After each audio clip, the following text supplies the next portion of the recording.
philosopher once wrote, "Trees are like human beings. They much prefer company. And yet they still don't come to my parties." Actually, I quite like trees.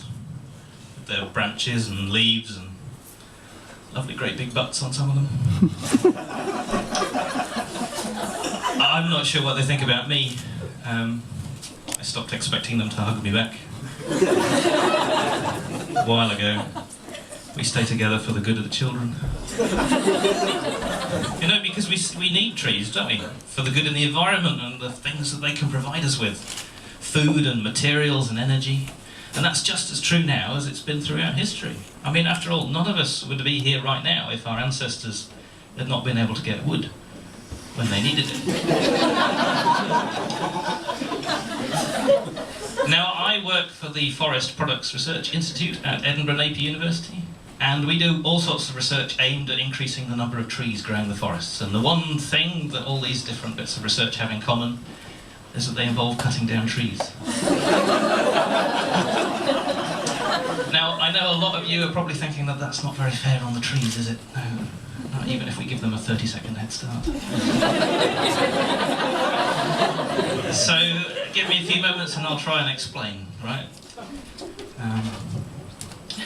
If you go to the supermarket, you'll see that they have loads of cheese. They have loads of cheese because people like cheese.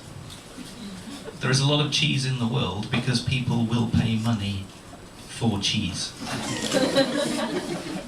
Nowadays, only about 36% of the world's cheese is naturally occurring, unmodified by human activity. Oh no, wait, that's forest, isn't it? Now the point is, right, if we look after our forests, if we manage them sustainably, we create a responsible market for wood, then that means we can all have wood. Forever. Now there's one thing that we know about wood, isn't it? Ladies, wood comes in two forms, hard and soft. Now the difference between them is botanical and it can be explained in terms of sex. You see, because the hardwoods, they're the broadleaves, right? These are trees that reproduce using flowers, like human beings.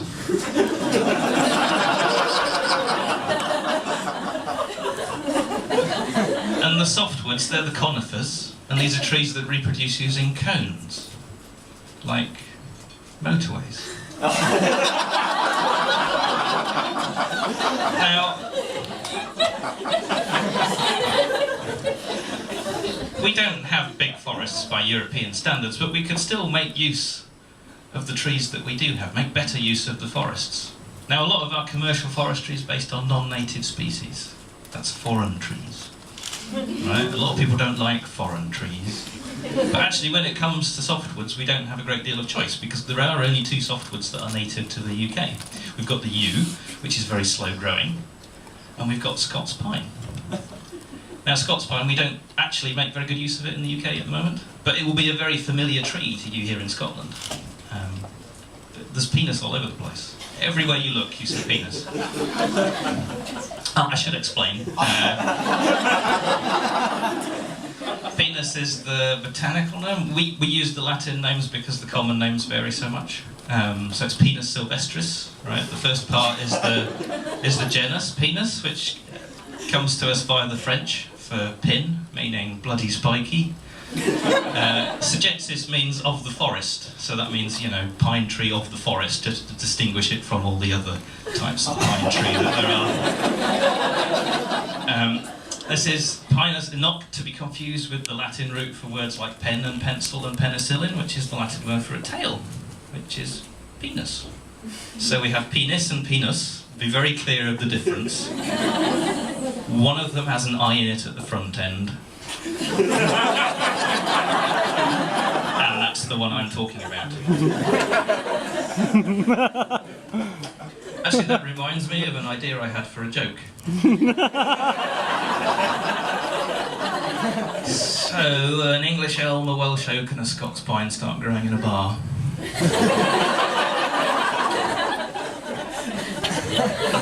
At this point, you're probably wondering where I'm going to go with my tree-based nationalism, because I don't appear to be Scottish, and yet here we are in Edinburgh.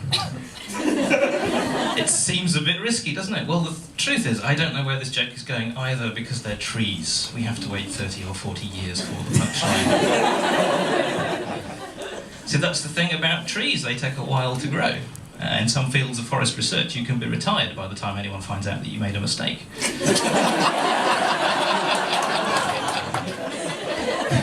And if they find out sooner, well, forests are excellent places to hide a body. So how does a forester working in the past know what kind of wood we're going to be interested in the year 2012? Well, he doesn't, but that's where my research comes in. See, when I wake up in the morning, the first thing I think about is wood.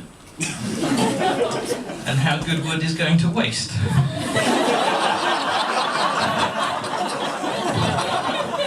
Because no one knows it's there. I can't be bothered to find out what it can do. You see, because there's a lot of variation from tree to tree. You see, even within a single species, there's a lot of variation, because trees really are like human beings. Some of them are just shit.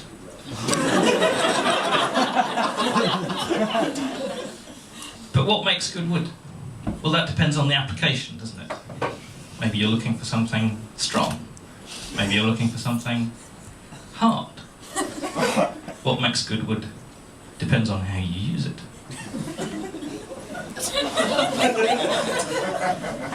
Now, if you're an engineer like me, you're probably interested in things like strength and stiffness.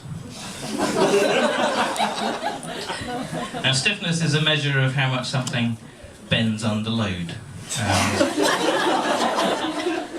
We call it by the technical name modulus of elasticity, and if you take only one thing away from my set tonight, I hope it's that.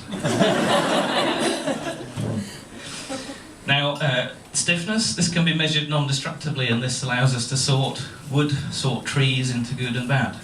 So that we can go up to a forest and go up to a tree and say, well, this one is good for paper or bioenergy or fence posts or construction. Ideally something high value to make something worthwhile, like an Olympic velodrome or 1,000 copies of 50 Shades of Grey. And one of the easiest ways to measure stiffness is to use acoustics, because the speed that sound travels through a material is a function of the stiffness and the density.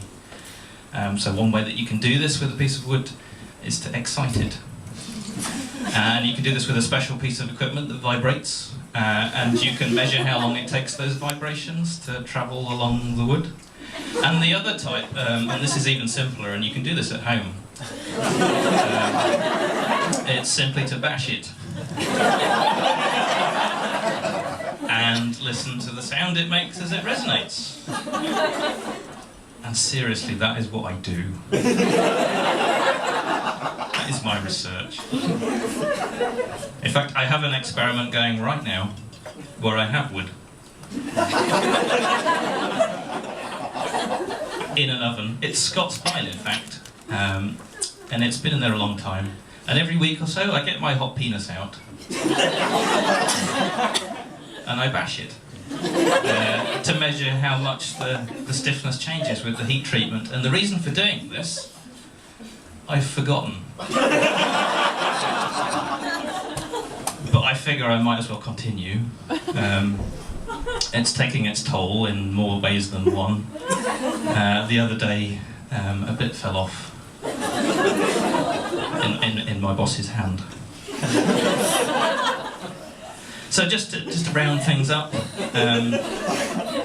what we do isn't mischievous, mysterious or devious.